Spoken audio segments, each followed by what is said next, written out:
बिस्मिल्लाहिर्रहमानिर्रहीम। लाखों करोड़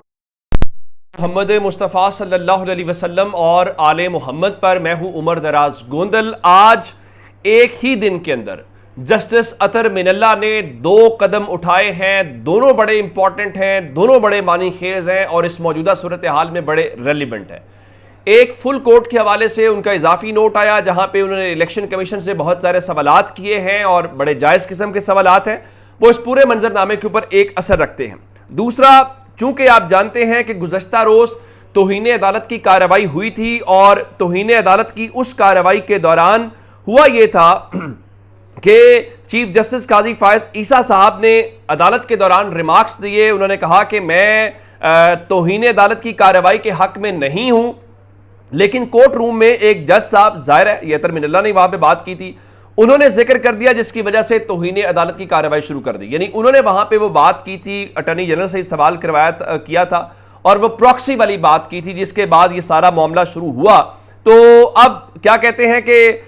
उसके बाद ये तासुर आया कि काजी साहब के उस कमेंट से ये मालूम पड़ा या ये तासुर उभरा कि काजी साहब कह रहे हैं कि देखें, मैं फैसल वावडा साहब आपके खिलाफ तौहीन अदालत की जो कार्रवाई है वो नहीं करना चाहता था, बल्कि कमरा अदालत के अंदर एक जो जज साहब हैं उनकी वजह से, जिक्र करने की वजह से सारा कुछ हुआ। जिसके बाद अब से थोड़ी देर पहले जो जस्टिस अतर मिनल्ला हैं उन्होंने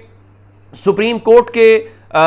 रजिस्ट्रार को एक ख़त लिखा है और ख़त लिख के उन्होंने कहा है कि फैसल वावडा के खिलाफ उन्होंने तौहीन अदालत की कार्रवाई शुरू करने का नहीं कहा था और उन्होंने इस हवाले से कहा कि तौहीन अदालत की कार्रवाई के लिए ना तो उन्होंने कोई शिकायत दायर की और ना ही उनसे किसी किस्म की मुशावरत की गई है कि तौहीन अदालत की कार्रवाई की जाए या ना की जाए। और फिर जस्टिस अतर मिनल्ला साहब ने कहा कि तौहीन अदालत के मामले पर मेरा मौक़िफ़ मेरे अदालती फैसलों से बिल्कुल वाज़ेह है और उन्होंने कहा कि ये तासुर दिया गया कि जैसे फैसल वावडा और मुस्तफ़ा कमाल के खिलाफ तौहीन अदालत की कार्रवाई चलाने के लिए आगाज़ के लिए मेरी शिकायत पे किया गया। तो उन्होंने मज़ीद अपने माजी के जो रिकॉर्ड है उसके हवाले से बड़ी तफसील के साथ लिखा है और उन्होंने कहा कि देखिए 2017 से पिछले कुछ 7 सालों से मेरे खिलाफ एक जो तौहीन आमेज़ मुहिम है, मुझे उसका सामना है, लेकिन मैं ख़त लिखने के हवाले से ये बात जो है वो रिकॉर्ड पे लाना चाहता हूँ कि इस तासुर को ज़ायल किया जाए कि इन लोगों के ख़िलाफ़ जो तौहीन अदालत की कार्रवाई है वो जो है वो मेरे कहने के ऊपर की गई है। उनका कि मेरे ख़िलाफ़ जिस कदर भी तज़हीक आमेज़ या झूठी मुहिम चलाई जाए, मैं किसी के ख़िलाफ़ तौहीन अदालत की कार्रवाई चलाने की राय नहीं रखता। ये जस्टिस अतर मिनल्ला ने उनको वाज़ेह किया। अब इस ख़त के हवाले से ये ख़त इम्पॉर्टेंट इसलिए भी है कि एक तो जो टीवी चैनल्स के हवाले से, चूँकि उसमें एक और भी इम्पॉर्टेंट बात है ना, इसको इस तासुर में नहीं लिया जाना चाहिए कि सिर्फ फैसल वावडा या मुस्तफ़ा कमाल के हवाले से है। अब वो अदालती कार्रवाई जो टीवी चैनल्स हैं उनके खिलाफ वो कार्रवाई का आगाज़ हो गया है। तो दूसरे लफ्ज़ों में आप यूं कहिए कि वो कहा जा रहा था, जैसे काजी साहब ये कह रहे हैं कि देखिए मैं नहीं चलाना किसी और जज की वजह से, तो अब वो जो आप अदलिया के बुनियाद के ऊपर आप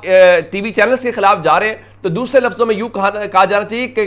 अतर मिनल्ला साहब ने उस रिकॉर्ड को भी दुरुस्त किया है कि जो इस टीवी चैनल्स के खिलाफ कार्रवाई हो रही है, मेरा उस हवाले से किसी किस्म का उससे कोई ताल्लुक जोड़ा ना जाए, क्योंकि तारीख में तो बहरहाल यही कहा जाएगा ना कि उनकी वजह से हुई है। तो अब ये सारा कुछ जो है उन्होंने बड़े तरीके के साथ अपने आप को रिकॉर्ड दुरुस्त किया है। अब काजी साहब दूसरों के बारे में तो कहते हैं कि फ़लाँ शख्सियत मौजूद नहीं है तो उसके बारे में जिक्र ना किया जाए, या फिर वो कहते हैं कि जी मैं मफरूज़ों की बुनियाद के ऊपर नहीं चलता। तो अब ऐसे में जब जस्टिस अतर मिनल्ला साहब ने ख़त लिखकर वाज़ेह कर दिया है और चूँकि काजी साहब ने अदालत के अंदर कहा था कि किसी और जज ने जिक्र कर दिया था, तो इसका मतलब है ये आपका अपना अमल था, आपका अपना एक्ट था ये काम करने का। तो उस जज के जिक्र की बुनियाद के ऊपर तो आप नहीं कह सकते ना कि आपने प्रेस कॉन्फ्रेंस नहीं सुनी, बाकी चीज़ें नहीं सुनी। और इससे एक और बात बड़ी वाज़ेह है कि बहुत सारे जो चीज़ें हैं, बहुत सारे जो मामलात हैं वो हमने माजी में देखे हैं। काजी फायज ईसा साहब भी ऐसे ही खतूत लिखा करते थे रजिस्ट्रार को, सदर पाकिस्तान को, और फिर वो मीडिया को भी जारी करते थे। तो काजी साहब के लिए कुछ नया तो नहीं है और उसमें मेरा नहीं ख्याल कि वो बुरा भी मानेंगे। जिस तरह से उन्होंने बाकी चीज़ें फेस की हैं,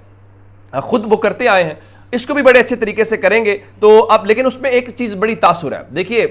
वाजे हुई है, वो क्या है, आप माने या ना माने, आप इत्तेफाक करें या ना करें, सुप्रीम कोर्ट के अंदर एक तफरीक हमें या दूसरे लफ्जों में आप ये भी कह सकते हैं कि नहीं ये तफरीक नहीं है, तकसीम नहीं है, बल्कि ये डिफरेंस ऑफ ओपिनियन है, उसको आप जितने कहते हैं शुगर कोटेड कर लें। लेकिन ये सबको पता है कि अदालत के अंदर काजी फायज ईसा साहब जो है जिस तरीके से प्रोसीडिंग्स को चला रहे होते हैं वो भी बड़ा वाजे है और वो भी सब जानते हैं। अच्छा, एक मामला तो खैर हो गया ये अदालत के अमल वाला। अब दूसरा जाते हैं इमरान खान के वो अजखुद वाला। इमरान खान ने भी एक अजखुद नोटिस लिया है। आप जानते हैं कि जुनैद अकबर खान जो है वो उन्होंने इस्तीफ़ा दिया और उन्होंने बताया कि वो इस्तीफ़ा क्यों दे रहे हैं। इससे पहले उमर अयूब ने इस्तीफ़ा दिया। फिर खबरें ये भी हैं कि कोई दर्जन से ज़ायद मजीद इस्तीफ़े पाकिस्तान तहरीक इंसाफ से बिल्कुल लाइन में है, किसी भी वक्त ऐलान हो सकता है उन इस्तीफ़ों का। जिसके बाद अब खबर ये है कि इमरान खान ने जो पार्टी के अंदर धड़ेबंदी कर रहे हैं और जो फॉरवर्ड ब्लॉक की खबरें आ रही हैं उन खबरों से मुतालिक इमरान खान ने नोटिस ले लिया है। धड़ेबंदी और जो फॉरवर्ड ब्लॉक करने वाले अरकान हैं उनके नाम भी मांग लिए हैं और ये कहा है कि आइंदा जब जेल के अंदर पार्टी लीडरशिप उनसे मुलाकात करने के लिए आए तो सेनेट और कौमी असम्बली में जो फॉरवर्ड ब्लॉक बनाने में लोग हैं उनके नाम उनके सामने रखे जाएं। देखें, बाकी सारी बातें हो सकती हैं लेकिन ज़ाहिर है कि जो डिसिप्लिन है उसके ऊपर कंप्रोमाइज़ नहीं हो सकता। और इमरान खान ने तो इवन जब वो पहली बार गवर्नमेंट में आए थे तो उन्होंने खैबर पख्तूनख्वा से वो MPs जिनके ऊपर ये इल्ज़ाम था कि वो मुबैना तौर पे सेनेट इलेक्शन के अंदर गड़बड़ में मसरूफ़ है, उन्होंने उनको निकाल दिया था। और फिर ये बहुत सारी हम रोज़ाना बातें सुनते हैं जी तहरीक इंसाफ में तकसीम है। हमेशा बात कहता हूँ कि इस इलेक्शन के अंदर ये वाज़ेह हो गया है, जिसमें आप परवेज़ खटक को देख लें, बाकी को देख लें, अगर आप इमरान खान के खिलाफ खड़े होंगे तो आप अपना कद छोटा करेंगे। लेकिन अगर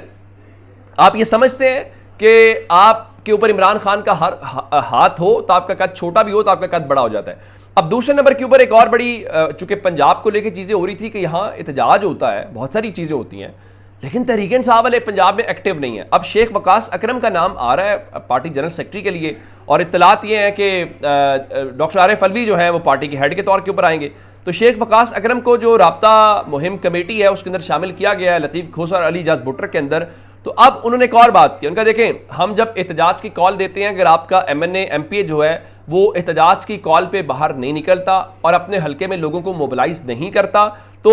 जो वर्कर्स हैं वो पार्टी के ये बात नोटिस में लेके आए ताकि आइंदा जब इलेक्शन हो तो हम उन लोगों को ही कंसीडर करें जो इस मुश्किल वक्त में पार्टी के साथ खड़े हैं, ना कि जो हाजिरियां लगवाते हैं और साइड पे हो जाते हैं। तो ये चीज़ बिल्कुल भी नहीं हो सकती या उस चीज़ को काबिल कबूल नहीं कहा जा सकता। अच्छा, एक डेवलपमेंट और है और वो डेवलपमेंट है, चूंकि पाकिस्तान तहरीक इंसाफ मुलाकातें कर रही है मौलाना साहब से और उनसे कह रही है कि आएँ एक ही फोरम से हम एहतजाज वगैरह शुरू करें, तो JUI की जो मजलिस शूरा है उसका इस्लामाबाद में इजलास शुरू हो गया है। एक तो जो मौजूदा सियासी सूरत हाल है उसके ऊपर वो ज़ाहिर बातचीत करेंगे और उसके बाद पाकिस्तान तहरीक इंसाफ से इत्तेहाद करना है नहीं करना है तो किन शराइत के ऊपर करना है, क्योंकि इतलात ये भी थी कि मौलाना साहब ने तहरीक इंसाफ को कहा है कि अगर हम और आप मिलकर चलते हैं तो हमें कुछ तहरीरी यकीन दहानियाँ चाहिए। तो वो तहरीरी यकीन दहानियाँ क्या हो सकती हैं उस हवाले से भी चीज़ों को देखना पड़ेगा। तो एक डेवलपमेंट तो ये है। दूसरा, आपने देखा कि अमेरिका से करारदाद आई, उस करारदाद के रद्देमल में आपने अपनी कौमी असम्बली से करारदाद मंजूर कर ली और वो भी आपने रिजर्व सीटों वालों से की। ये भी नहीं है कि आप कहते जी मैं हूं जिसने करारदाद की उसी दिन और आपने वो बकौल नजम सेठी कि आपने अमरीकी सफीर से मिलकर कहा जनाब ज़रा मेहरबानी कीजिएगा ये हमारी मजबूरी है। कि उसकी वजह यह है कि अमेरिका ने भी करारदाद मंजूर है, कल को अमेरिका पाबंदियाँ लगा दे तो आप क्या करेंगे।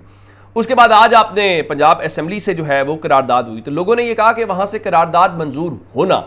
आपकी सिफारती महाज के ऊपर बहुत बड़ी नाकामी है। तो अब खबर यह है कि अमेरिका में जो पाकिस्तान के सफ़ीर मसूद खान हैं उनका तबादला कर दिया गया है या यूँ कहिए कि उनको हटा दिया गया है और उनकी जगह के ऊपर जो रिजवान सईद हैं उनको तैनात कर दिया गया। तो इत्तलात ये है कि मसूद खान जो हैं उनसे जी शहबाज शरीफ बताया गया कि वो ज़रा सेटिस्फाई नहीं थे। शहबाज शरीफ कैसे सेटिस्फाई हो सकते हैं, उसकी वजह यह है कि आपके मैंडेट के ऊपर एक पूरा सवाल था और उस पूरे सवाल से उस सवाल वाले मामले के ऊपर अमेरिका ने एक मोहर सख्त कर दी और अब इंटरनेशनली आवाज़ें उठ रही हैं और अगर आप ये कहते हैं, ये जवाब आपके पास हो कि देखिए जनाब वो लॉबिंग इन्होंने किया डॉलर से, तो जिन लोगों ने 7-8 जो उनके कांग्रेस के लोग थे उन्होंने अगर उस करारदाद के हक में वोट नहीं दिया तो क्या आपने उनको किया? अगर ये भी हुआ है तो उसका मतलब है सिर्फ 7 लोग आपकी लॉबिंग के ऊपर कायल है। ये भी बड़ी एक संजीदा किस्म का सवाल है। तो जब तक की अपडेट से अपना बहुत सारा ख्याल रखिएगा। खुदा हाफिज।